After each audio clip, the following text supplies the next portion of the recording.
जय माता जी। दर्शक मित्रों, मैं आचार्य दुर्गा प्रसाद शास्त्री आप सभी का स्वागत करता हूं आपके YouTube चैनल में।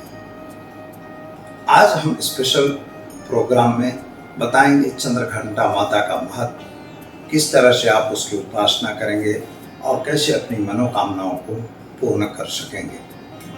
चंद्रघंटा माता का जो विशेष रूप है वह रूप वास्तविक रूप से आप लोगों को सर्जन की शक्ति प्रदान करता है। अगर किसी को वैज्ञानिक बनना है, किसी को आगे जाना है, कोई नई रचना करनी है और किसी सृष्टि में अलग स्वरूप करना है, तो चंद्रघंटा माता का स्वरूप का वर्णन और उसी की उपासना हमारे लिए महत्वपूर्ण काम करती है।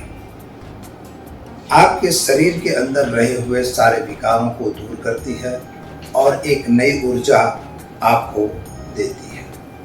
इसलिए चंद्रघंटा माता का जो स्वरूप है, या देवी सर्वभूतेषु मां चंद्रघंटा स्वरूपेण नमस्तस्यै नमस्तस्यै नमस्तस्यै नमो नमः।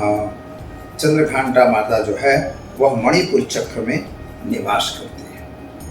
जो योगी गण उनका दर्शन करते हैं वो मणिपुर चक्र के अंदर करते हैं। यहाँ पर आपकी एक अलौकिक विसर्जन करने की शक्ति होती है, एक अलग प्रकार का आवाज होता है।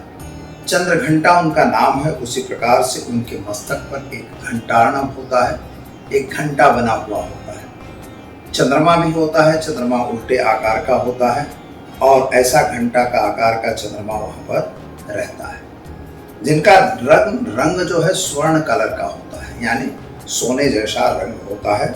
10 हाथों वाली माता है, माने 10 विध प्रकृति की सभी शक्तियां आप में प्रदान करती है।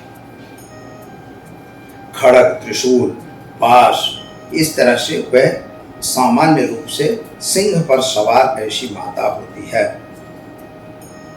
यानी चंद्रघंटा माता जो है सिंह सवार है, 10 हाथों वाली माता है, यानी 10 विध प्रकार से आपके प्रकृति के लाभ को आपको पहुंचाने वाली है, जिसमें सृष्टि की रचना और सृष्टि का पालन यह भी संभव होता है। ऐसी चंद्रघंटा माता जो है अलौकिक सुगंध वाली है और जब उसका घंटार्णव होता है उस समय शत्रु वर्ग जो होते हैं वे अपने आप ही भाग जाते हैं। शत्रु वर्ग मित्रों कौन होता है?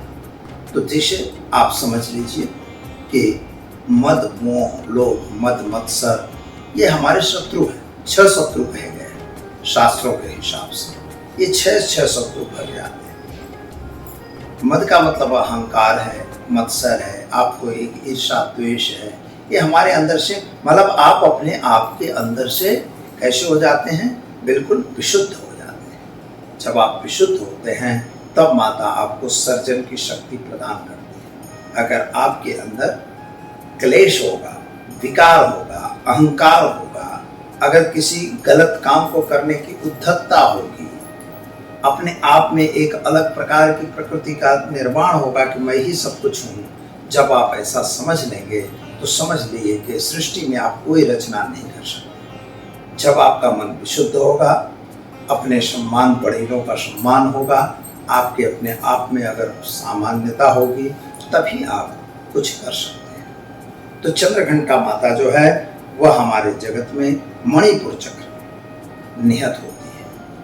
जैसे पहली माता जो है स्कंद मतलब शैलपुत्री माता, जैसे प्रथमम शैलपुत्री च द्वितीयम ब्रह्मचारिणी तृतीयम चंद्रघंटा तय कुष्मांडेति चतुर्थकम। जब आप शैलपुत्री के स्वरूप में प्रादुर्भाव हुई, जब कोई विकास जैसा नहीं था, इसके बाद आपने तपस्या की, मंत्रों का जाप किया और अपने आप को एक ऐसी ध्यान मतलब त्याग और बलिदान की मूर्ति जब बनी, तो उस समय आपके अंदर एक सर्जन शक्ति का निर्माण होता है। तो मणिपुर चक्र से माता भगवती का जो प्रादुर्भाव हुआ, जिसका हम योगी गण वहाँ पर देखते हैं, वह चंद्रघंटा माता है, जो सृष्टि की रचना में मदद रूप होती है। इसलिए आज चंद्रघंटा माता का हम पूजन करेंगे। मित्रों, अबीर, गुलाल, कंकु, चोखा, चंदन, चावल, चंदन से हमें माता का पूजन करना है। विशेष तौर पर उनको खीर और मिठाई का भोग लगाना होता है।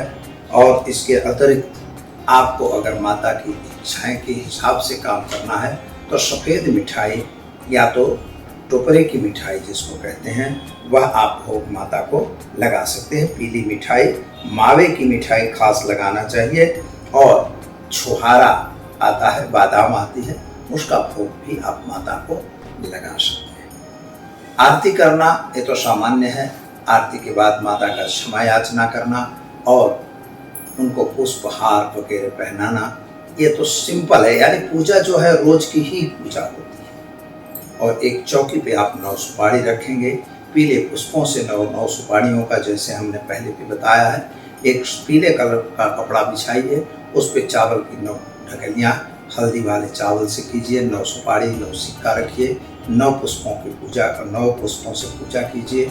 और वहाँ पर पान में 1 सुपारी, 1 सिक्का और साथ में लौंग, इलायची रख के और माता का पूजन आप करिए। और 9 मिठाइयाँ भी 9 जगह रखनी है। बस ओम ऐं ह्रीं क्लीं चंद्रघंटा देव्यै नमः इस मंत्र का आप जप करिए, अथवा तो ओम ऐं ह्रीं क्लीं चंद्रघंटा माताय नमः, बस इसी मंत्र का आपको जप करना है। आपकी जो भी इच्छाएं हैं, आप अगर उसको संकल्पित करेंगे, पहले ही संकल्प लेके करेंगे, तो माँ चंद्रघंटा आपकी इच्छाएं अवश्य परिपूर्ण करेंगी। आज तीसरे दिन की माता यानी माता चंद्रघंटा का पूजन हमारे जीवन में अनेक विधि सृजनात्मक शक्तियों का विकास करती है। तो दर्शक मित्रों, समय हुआ है इजाज़त लेने का। कल फिर मिलेंगे नए विषय के साथ, नई माताओं का आशीर्वाद प्राप्त करेंगे। दीजिए आचार्य दुर्गा प्रसाद शास्त्री को इजाज़त। नमस्कार।